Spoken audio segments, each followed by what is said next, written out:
Magandang araw sa ating lahat mga kabalog. Alas 6 pasado pa lang ng umaga ay sadya namang kainamang banas na. Ako'y maagang ginising ng aking mahalan at kami gayak pataal. O ting ni Are, umaga pala ay pagkakasiwal na. Kagulo na. Are namang si Apaploy ay wala pa sa wisyo. Aba hindi sanay gumising umaga eh. Ang normal na gising na rin ay alas 11 pa. At dahil kami paalis, inhabilin ko muna ang bahay din kay Gujun Pio. At ang kanyang katambal na si Mingming na luka-luka. Are ang kanilang bunga si Mio Ma.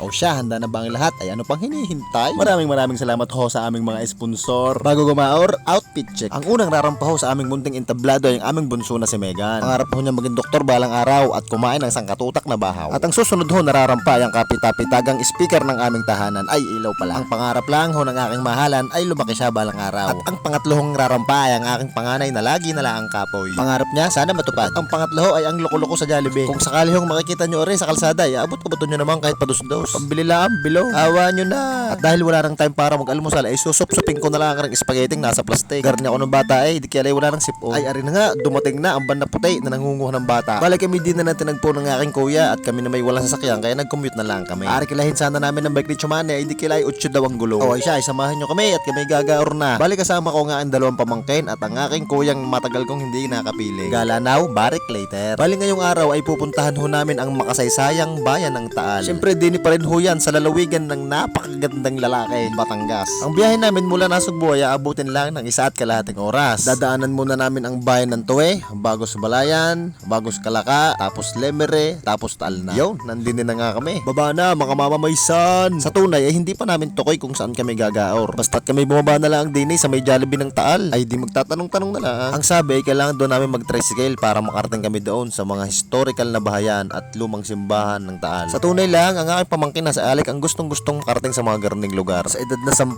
ay garni ang hilig. Karamihan sa mga bata ngayon ay hindi saklaw ang mga garning bagay. Paka-bright, manang-mana sa Tito Intel. Ay kainamang dinggaslaw. Ayun, at kaming nakarating na nga din sa town proper ng Taal. Tingnan naman aring arko nila ay pagkakakulay at may malaking baliso. Ika na nga aking kuya, ay bago nating simulan ng ating paglalakbay ay simulan natin sa malamig na ice cream. Sige ho manong, ay sadyok eh. At ang aking bunso ay tulo na laway. Basta garning usapan ay top 1 si Meg. Sige anak, sup-sup lang ng sup-sup at sadyang mabanas. Kayo ho diyan, ice cream ho muna tayo. Samahan nyo ho kami din sa bayan ng Taal at ililibot ko ho kayo ng kaunti. Paksa mo be. Ice cream kayo dyan. Make it loud, yeah.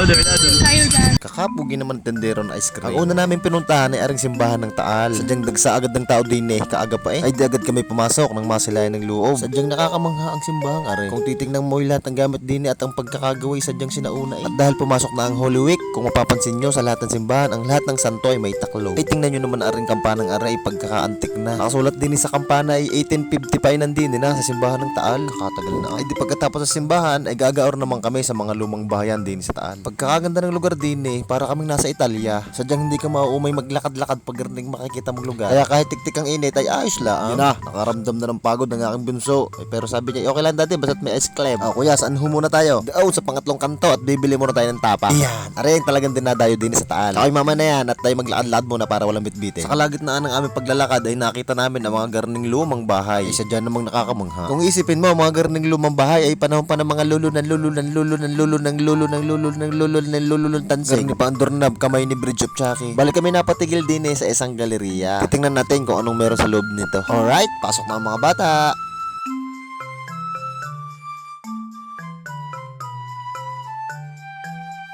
Oops, lista yung mga pangalan at baka mananalo sa raffle. Sa aming pagpasok ay bumungad agad sa amin na ring lumang kamera. Naitanong agad ni Meg, kakoy dada ano are? Kakoy alkansya anak, buksi at kumuha ka ng 1,000. Are ang tsura ng bahay ng aming pinuntahan na galeriya. Isa dyan namang napakaluluma. Ngunit sa kabilang banda ay kinikilabutan sa mga garning bahay. Tulad ba ng hagdang areo ay nakakatakot. Para bang biglang may lalabas na akwang? It's a total of 154 years old na itong bahay na to. The first owner was Candida Ilagan Darion and Mr. Attorney Antonino Barrio. So attorney is one of the delegates in the 1935 Constitutional Convention. So he was the representative of the first district of So dito siya. Makikita natin dito siya. Dahil kasabahay niya po si Jose P. Laurel na 3rd District naman po ng Batangas. So the current owner naman po ay si Mr. Manny Innumerable. So ako na po. Kamag-anak natin, innumerable. Ayan. The owner is Mr. Manny. Has the same name as ours. Our middle.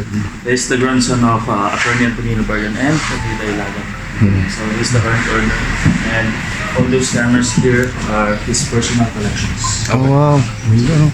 Doon sa anak. Sa apo. Apo na po. Ang ganda ng mga camera, kuya, oh. Wow! Gitara, anak. Okay. Come inside, guys. Come inside. So moving forward, Yeah. this is the oldest collection of Mr. Nani. So this is the Daguerre type camera. So it's from 1860 to 1887. So the oldest cameras here are Anak, ang ganda ng camera. Ano, anak, no?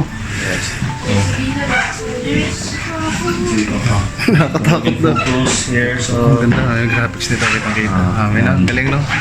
Nakakamangga, ano? so ito yung screen. Oh, so wait, you There's can the- still take a picture? Yeah. So this is the film. Camera. So it takes 10 to 15 minutes to capture an image, a single image. 15 minutes. Oh, talaga. Yeah, take long time for capture an image, yeah? Yeah. Okay. So it's in the late 80s too. Images twice they're now smiling. So it takes 2 minutes to capture a single image. Ma'am, ito yung panahon pa ng mga ano, panahon pa ng mga Kastila. Ayan. Panahon pa ng Kastila, di ba? Ayan, tubo natin.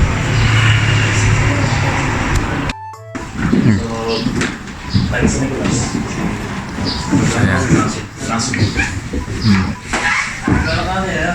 Di ba sa Nicolas ang dati? So the old church.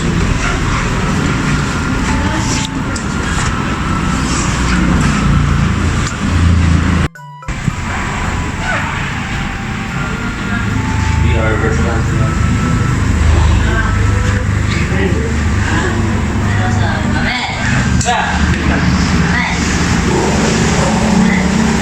Say hi here. See, this is Tagaytay, and this is Taal, this is the lake. We're here right now. And we're very close from Tiyata Balayan Bay. we're close from the volcano. O siya, kami huy liliban naman sa kabilang lugar. Tapos na mga estudyante at marami pa tayong pupuntahan. Kami maglalakad-lakad uli. Ang susunod tayong pupuntahan ay hindi pa to ko. Bahala na kung saan. Oops, kain muna. Dini tayo sa Don Juan Boodle Fight. Favorite subject ni Meg, ang recess. At dahil Boodle Fight ang restaurant nare, ay di na kami kakain sa dahon ng saging. At syempre, ang pampagana ng dalawang kalbong magkapatid. Cheers sa aking mahal na kuya. Ayan, dumating ng aming order ko pagkakadami. Sa pagkakaganda ng serving din niya, oh. Andi na lahat na inihaw. May talong, may barbecue, may tahong, may iklog, may bangos, may tilapia, may okra, at ang paborito ng papang puset ay di are, awot na awot ang isang bata. Umorder na rin kami ng kakanain, bibingka yata are. Sa mga hindi pa ho diyan nagtatanghalian, ay kain ho tayo. Pagkakabisang kumain ng aking bunso ay sadya namang kaliwat kanan ay at pagkalipas ng ilang patalastas ay di taob aring kinainan. Kung ang dahon ng saging ay nakakain eh, kinain na rin namin. Yeah, bilot na. Patay ka kuya. Oh, ay magsilabas na mga nag-anak sa binyag. Kahina naman namang are, hindi man lang nagbalot ng minudo. Magagalit ang Mamalay at Papa Alex, magkakadami pa namang bahaw sa bahay. Oh, saan tayo? Aba, iti sampa, iti lalakad-lakad ulit. Sunod namin pupuntahan ay yung balon. Hindi ko alam kung anong balon yun, sabi ng kuya. Sa aming paglalakad ay napunta kami din sa San Lorenzo Ruiz step forward. Ay pagkakataas iyo, ilang step ba aray? Nalasa ko yung lampas aray ng 500 step. Ay, sa galing ko na mag-calculate kahit mali. Hindi kami lumakad na lang lumakad at hindi namin nakita ang balon. Hanggang kami ay nagawin na din sa barangay Balisaong. At aring at naghambalang din ang samot sa haring style ng Balisaong. Hindi marang hindi ako bibili ng garnay, basta ang pipiliin ko yung baliktad ang talim. Ang naibigan agad ni Alec aring napakaliit, aring na may walang talim tilos laang. Bali ang purpose lang na rin ay keychain. Pwede rin gamitin din pang hinunuli. O ay pagkakakute ay bakit ba si Pots ay mag-aahit ng bigote? Para kasi pantiro Bali rin naman ang aking naibigan na napakasimple at napakaklase. Di kaya lang ay hindi baliktad ang talim. Idol ko nga si Bato sa Alec, watch and learn.